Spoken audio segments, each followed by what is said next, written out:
जी बिस्मिल्लाहिर्रहमानिर्रहीम, अस्सलाम वालेकुम। मैं हूं बिलाल अहमद। उम्मीद है आप सब खैरियत से होंगे। एक ट्वीट पढ़ता हूं, फिर उसके बाद आज के मौजू की जानिब आऊँगा कि ये ट्वीट क्यों इतना अहम है कि जिसको मैं सबसे पहले ले रहा हूं।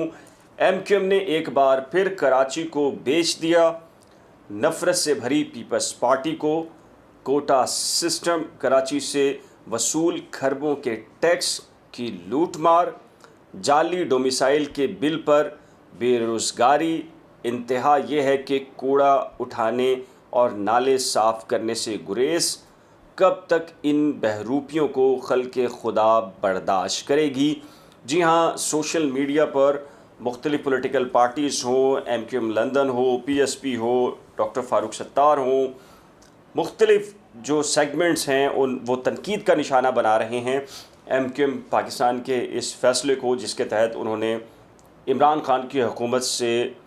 अलहदगी अख्तियार करके अपोजिशन को ज्वाइन किया है। अपोजिशन में ख़ास कर जो पीपल्स पार्टी से MOU जो साइन किया है उस पर हैदराबाद हो, मुख्तलिफ़ इलाके हैं शहरी सिंध के, उन वहाँ पर बैनर लगा दिए गए हैं। और बैनर में जो अल्फाज का चुनाव है मैं आपको बताता हूँ कि कातिल खान पर लानत, खालिद मकबूल पर लानत, MQM की क़यादत पर लानत, मफाद परस्त पर लानत, और नीचे जो हाथ का निशान होता है उसी के दरमियान अहलियाने हैदराबाद भी लिखा गया है। ये ऐसा अचानक से क्यों हुआ है कि MQM पाकिस्तान के इस फ़ैसले को कहा जा रहा है कि आपने ये फ़ैसला महाजरों के साथ गद्दारी के मुतरादिफ़ किया है, लिहाजा इसको किसी सूरत तस्लीम नहीं किया जाता। डॉक्टर फ़ारूक सत्तार ने तो यहाँ तक बयान दिया है कि जी MQM पाकिस्तान, जो मौजूदा MQM पाकिस्तान है, ये कब्ज़ा ग्रुप है और इनको तो आइनी और कानूनी तौर पर यह फ़ैसला करने का अख्तियार ही नहीं। अच्छा, कमर नबी जमील साहब इस्लामाबाद एयरपोर्ट पर जा रहे थे कि कहा यह जाता है, जो मुख्तलिफ़ व्हाट्सएप ग्रुप के अंदर जो वीडियो चल रही है कि उसमें MQM लंदन के जो कारकुनान हैं उन्होंने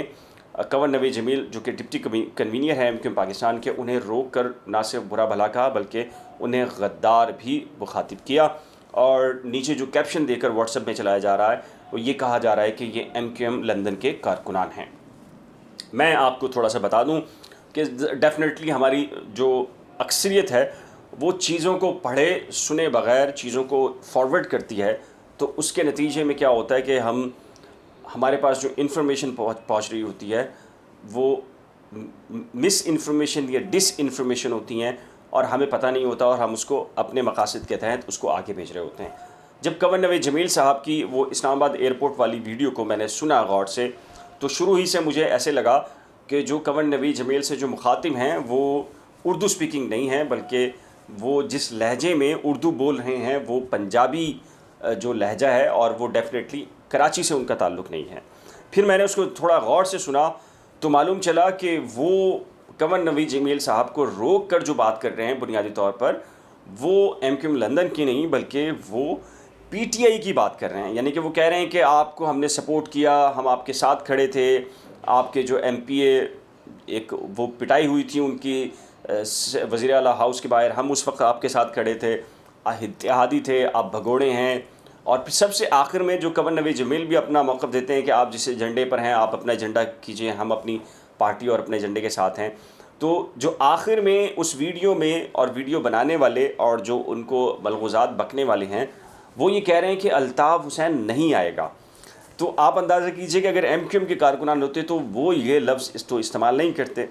तो डेफ़िनेटली बुनियादी तौर पर वो PTI के कारकुनान थे जो अलहदगी यानी कि इमरान खान की हुकूमत से जो अख्तियार की है उसकी जो भड़ास थे वो निकाल रहे थे कमर नवाज़ जमील पर। अब आते हैं इस बात पर कि PSP की जानिब से कल जो प्रेस कॉन्फ्रेंस की गई, सईद मुस्तफ़ा कमाल ने प्रेस कॉन्फ्रेंस की, उनका भी यही कहना था, डॉक्टर फ़ारूक सत्तार का भी यही कहना है, और फिर MQM के जो लंदन के जो कारकुनान हैं या रहनुमा हैं उनकी जानिब से भी इस फ़ैसले पर तनकीद हुई। बुनियादी तौर पर मैं आपको एक इशू बताता हूँ। देखिए, डिस्ट्रिक्ट सेंट्रल में 20 से 22-25 साल डिस्ट्रिक्ट सेंट्रल में रहा और फिर एक तवील अर्सा रहने के बाद अब ईस्ट में शिफ्ट हुआ हूँ। किसी ज़माने में पूरा कराची शहर डिफेंस से भी बहुत अच्छी हालत अगर किसी डिस्ट्रिक्ट की होती थी तो वो डिस्ट्रिक्ट सेंट्रल था। आज डिस्ट्रिक्ट सेंट्रल में अगर आप निकल जाएं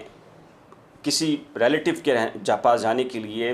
किसी इवेंट पे जाने के लिए, किसी शादी हॉल में शादी को अटेंड करने के लिए, आप सर पकड़ लेते हैं जो कराची के डिस्ट्रिक्ट सेंट्रल जो खूबसूरत तरीन सड़कें, रोड, फुटपाथ और हर चीज़ बहुत वेल सेटल हुआ करती थी और लोग डिस्ट्रिक्ट सेंट्रल में ख़ास कर जो है वो चीज़ों को देखने आया करते थे, वहाँ की सफाई और दीगर चीज़ें। आज हालत ये है कि आप जमशेद रोड से शुरू हो जाएं, गुरु मंदिर से, आप शहर पाकिस्तान ले लीजिए, नॉर्थ कराची ले लीजिए, आप नाज़ाबाद ले लीजिए, आप लियाकताबाद ले लीजिए, मुकम्मल तौर पर, और सुरजानी ले लीजिए, खंडर यानी कि जिसे आप कहते हैं ना मोहनजोदड़ो के ज़माने का खंडर जो होता है, सड़कें टूट फूट का शिकार हैं, सेवरेज बह रही है, नाले उबल रहे हैं वहाँ पर, और कोई पुरसाने हाल नहीं है, इलीगल कंस्ट्रक्शन है, गलियाँ तंग हो गई हैं, लोग यानी कि अब डिस्ट्रिक्ट सेंटर से लोग बिल्कुल ऐसा लगता है कि डिस्ट्रिक्ट सेंटर पे मजबूरी से रह रहे हैं और उनकी ख्वाहिश है कि वो डिस्ट्रिक्ट सेंटर छोड़कर किसी दूसरे डिस्ट्रिक्ट में आबाद हो जाएं। भाई सबसे पहले एक अहम इशू ये है कि अगर 22 अगस्त 2016 के बाद MQM के किसी भी धड़े को कराची शहर के इश्यूज़, मसाइल हल करने का ज़रा सा भी मौका मिल रहा है तो मैं ये समझता हूँ, मेरी ज़ाती राय है, अगर आप मुत्तफ़िक नहीं हैं तो ये आपकी राय है और इसका खुलकर इज़हार कीजिए। हमारी अपनी राय है, आपकी अपनी राय है। मेरी अपनी ज़ाती राय के अंदर MQM के किसी भी धड़े को इस वक्त अगर इक़्तिदार में पहुंचकर कराची के डिस्ट्रिक्ट सेंट्रल के अंदर ज़रा बराबर भी ये फ़ायदा मिल रहा है कि वो उसकी हालत को बेहतर कर सकते हैं, तो मेरा ख़्याल है कि बाकी सबको इस बहस से निकल कर कि MQM पाकिस्तान गलत है, गद्दार लोग हैं, गलत फ़ैसला किया उन्होंने, या PSP उनके बारे में क्या राय रखती है, डॉक्टर फ़ारूक सत्तार क्या राय रखते हैं, दीगर धड़े क्या रखते हैं, वो इस वक्त कम से कम इस पॉइंट पर आ जाएं कि वो महाजिर वोट बैंक की बुनियाद पर जो डिस्ट्रिक्ट सेंट्रल की जो सूरत हाल हो चुकी है उसको बेहतर करने के लिए भले से वो खुलेआम सपोर्ट ना करें, लेकिन कोई भी धड़ा, मैं एक धड़े की बात नहीं कर रहा, जिसको भी इक़्तिदार मिल रहा है उसकी सपोर्ट करें, उसके साथ खड़े हो जाएं, भले से गैर एलानी क्यों ना हो। उसका फ़ायदा किसको होगा? उसका फ़ायदा कराची और जो ख़ासकर डिस्ट्रिक्ट सेंट्रल है उसको होगा और कराची वालों को होगा, और जो कराची में बसने वाले जो करोड़ों मतलब की आबादी के अंदर जो सबसे ज़्यादा उर्दू बोलने वाले हैं, महाजिर हैं, उनको सबसे ज़्यादा फ़ायदा होगा। फिर इसको आगे चलकर आप इसको हैंडल कर सकते हैं कि कौन गलत था, कौन ठीक था, किसने गलत फ़ैसला किया और किसने अच्छा फ़ैसला किया, और फिर इसमें जम होने की बात भी हो सकती है, कोलिजन भी हो सकता है, जब इंतखाबात हों तो सीट एडजस्टमेंट भी हो सकती है, यानी कि जो MQM के मुख्तलिफ धड़े हैं वो बैठ कर फिर सीट एडजस्टमेंट भी कर सकते हैं, वो सब कुछ हो सकता है। लेकिन मेरी ज़ाती राय के अंदर इस फ़ैसले को जो कि MQM पाकिस्तान ने जो फ़ैसला किया है, जो शहरी सिंध के लिए बेहतर फ़ैसला है, इसके साथ खड़े होने का वक्त है। अगर आपकी कीमती राय मुख्तलिफ है दूसरी, तो आप ठीक है, वो आपकी राय होगी और उसका खुलकर इजहार नीचे दिए गए कमेंट सेक्शन में भी आप कर सकते हैं। और आखिर में एक रिक्वेस्ट है कि अगर आपने मेरे YouTube चैनल को अभी तक सब्सक्राइब नहीं किया तो बराह करम सब्सक्राइब, वीडियो को शेयर, लाइक और बेल आइकन को लाजिम प्रेस कीजिएगा। एक नए व्लॉग के साथ जल्द मिलेंगे, तब तक के लिए अल्लाह हाफ़िज़।